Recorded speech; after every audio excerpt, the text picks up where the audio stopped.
He just takes the tractor another round and pulls the plow across the ground and sends up another prayer.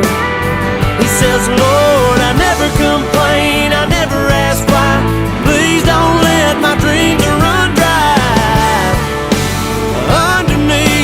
Underneath this Amarillo sky.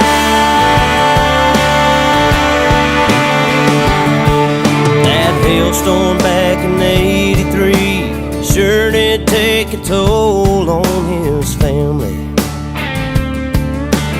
He stayed strong and carried on, just like his dad and granddad did before him. On his knees